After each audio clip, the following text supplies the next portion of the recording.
बुद्ध ने अपने जीवन काल में अपने प्रवचनों से मानव जीवन में एक क्रांति सी ला दी थी। और हम जानते भी हैं भगवान बुद्ध द्वारा कही गई उन सभी बातों में जीवन जीने की कला की चाबी छुपी हुई है। बशर्त है कि आप बुद्ध द्वारा कही गई बातों का सही अर्थ निकाल पाएं। उनके जीवन में घटी सभी घटनाओं से आज भी हमें कुछ न कुछ सीखने को मिलता है। ऐसी एक घटना के बारे में आज मैं आपको बताऊंगा। बुद्ध के समय में अक्सर उनसे एक सवाल पूछा जाता था कि ईश्वर है या नहीं है, और बुद्ध द्वारा हर बार एक अलग जवाब दिया जाता था। और आज मुझसे भी यही पूछा गया है कि डियर क्वेश्चन वर्ल्ड, आप बताइए कि बुद्ध भगवान को मानते थे या नहीं। ईश्वर के बारे में पूछा गया ये प्रश्न आज भी उतना ही खतरनाक है जितना कि भगवान बुद्ध के समय में था। लोगों द्वारा ये प्रश्न बुद्ध से कई बार पूछा गया, लेकिन बुद्ध ने इस प्रश्न का कभी स्पष्टीकरण नहीं किया। एक बार कुछ ऐसा ही हुआ।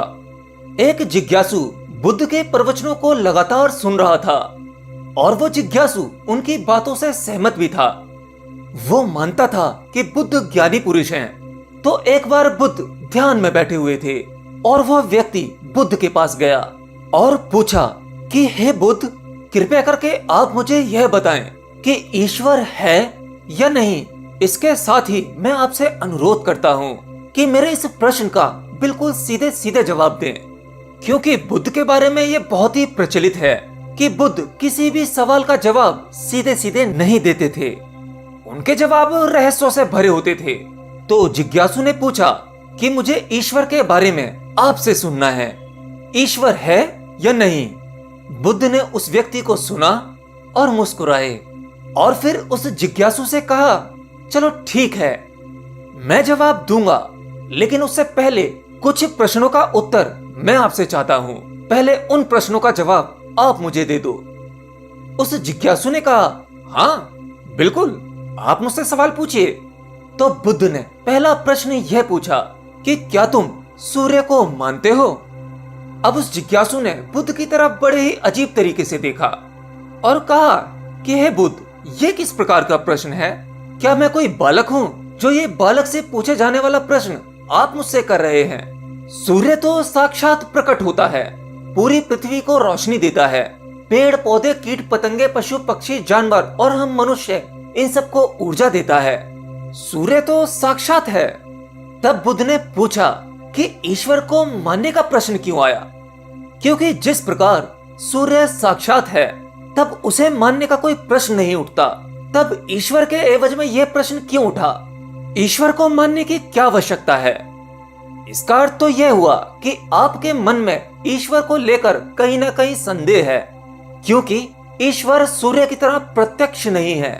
आप ईश्वर को भी बुद्धि से ढूंढने निकले हो, और बुद्धि केवल उन्हीं बातों को मान पाती है जो उसे प्रत्यक्ष रूप से दिखाई पड़ता है, और ईश्वर कभी भी प्रत्यक्ष रूप में आपको दिखाई नहीं पड़ेगा, और अगर दिख जाए तो वो ईश्वर नहीं होगा।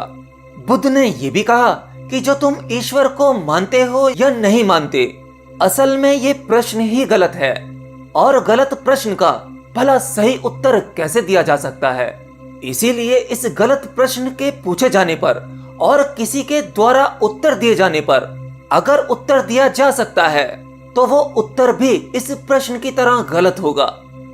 जिज्ञासु ने यह सुना और कंफ्यूज हो गया कि हे बुद्ध, ये आप किस प्रकार की बातें कर रहे हैं? मैं कुछ समझ नहीं पा रहा हूँ। बुद्ध बोले, हाँ, अगर सीधे अर्थों में मैं कहूँ तो ईश्वर को माना नहीं जा सकता, बल्कि ईश्वर को जाना जा सकता है। अगर तुम्हारा प्रश्न यह होता कि मैं ईश्वर को जानना चाहता हूँ, तब मैं तुम्हारी मदद कर सकता था। और जब तुम ईश्वर को जान जाओगे, उसका स्वाद चख लोगे, तब तुम भी उस स्वाद को किसी को नहीं बता पाओगे, उस ईश्वर की सीधी व्याख्या नहीं कर पाओगे। हाँ, लेकिन दूसरों को ईश्वर का वो स्वाद चखने में मदद जरूर कर सकते हो। तुम अपना अनुभव किसी को दे नहीं सकते, लेकिन अनुभव करवाने में उसकी सहायता जरूर कर सकते हो। तो इसीलिए आपने बुद्ध के जीवन की जितनी कहानियां किस्से सुने होंगे, वहां आपने देखा होगा कि बुद्ध ने कभी भी ईश्वर के बारे में स्पष्ट रूप से नहीं कहा, और इसके चलते कई बार बुद्ध पर उंगलियां भी उठाई गईं कि बुद्ध को कुछ नहीं पता, क्योंकि बुद्ध इस तरह के प्रश्नों का ठीक से उत्तर नहीं देते थे। अब देखो, गौतम बुद्ध तत्व संबंधी प्रश्नों से अक्सर क्यों बचा करते थे। तत्व संबंधी मतलब ईश्वर और आत्मा, इससे रिलेटेड प्रश्नों के उत्तर वो अक्सर नहीं देते थे, और अगर कभी देना भी पड़ता था तो वह उदाहरण के माध्यम से उसे समझाने का प्रयास करते थे, क्योंकि ईश्वर और आत्मा के बारे में कभी भी स्पष्ट जवाब दिया ही नहीं जा सकता, यह संभव ही नहीं है। और मैं मानता हूँ कि बुद्ध को सच में ज्ञान प्राप्त हुआ था, वह उस परमात्मा का अनुभव कर चुके थे। और कोई भी व्यक्ति जो बुद्धत्व को प्राप्त हो जाता है, वो ईश्वर के बारे में या ज्ञान के बारे में आपको सीधे सीधे कभी नहीं बताता। वह आपके प्रश्न के उत्तर को बीच में ही लटका देता है, क्योंकि वह चाहता है कि आप उसका स्वाद स्वयं चखें। बुद्ध ने कभी वह गलती नहीं की जो तथाकथित ज्ञानी पुरुषों ने की। मतलब जितने भी तथाकथित ज्ञानी पुरुषों ने ईश्वर के बारे में स्पष्टीकरण किया और उनके अनुयायियों ने उनके धर्म गुरुओं द्वारा ईश्वर के बारे में कई बातों को मान लिया और अपने समुदाय बना लिए। फिर क्या था, वो आप देख ही रहे हो। उन तथाकथित धर्म गुरुओं द्वारा दी गई प्रमाणिकता के आधार पर आज वो सभी समुदाय तलवार लिए घूम रहे हैं और उन तलवारों हथियारों के आधार पर प्रमाणित करना चाहते हैं कि मेरा ईश्वर सही है, मेरा ईश्वर सही है। तुम अपने ईश्वर भगवान को छोड़ो और हमारे को मानो, क्योंकि वही सत्य है, तुम्हारा ईश्वर तो झूठा है। यही होगा अगर कोई व्यक्ति ईश्वर की सीधी व्याख्या कर देगा तो अज्ञानियों की भीड़ उसकी बात को जस के तस मान लेगी, ना कि वो जानेगी। वह भीड़ ईश्वर का अनुभव नहीं करेगी, वह भीड़ तो केवल आपकी कई बातों के आधार पर किताबें लिख देगी और हाथ में तलवार लेकर चल पड़ेगी कि हम अपने समुदाय को बढ़ाएंगे, अपने धर्म को बढ़ाएंगे, प्रचार प्रसार करेंगे। शायद बुद्ध ये बात जानते थे, इसीलिए कई बार उन्होंने ईश्वर को इनकारा भी। इनकार इसलिए किया कि ताकि आपकी प्यास और भी गहरी हो सके, आप स्वयं उसे जाने। अगर बुद्ध ईश्वर के बारे में सीधे सीधे कह देंगे तो भीड़ आंख बंद करके मान लेगी। और ऐसे ही हमने न जाने पृथ्वी पर कितने भगवानों, कितने ईश्वर को जन्म दे दिया है। ऐसा लगता है कि ईश्वर ने हमें पैदा नहीं किया, बल्कि मनुष्य ने ईश्वर को पैदा किया है। देख लो अपने आसपास आपको कितने ईश्वर के बारे में जानने को मिल जाता है, लेकिन उसका अनुभव किसी को नहीं है। ईश्वर के बारे में मैं भी आपसे कुछ खास नहीं कह पाता, मैं तो केवल आपको ध्यान सिखा सकता हूँ।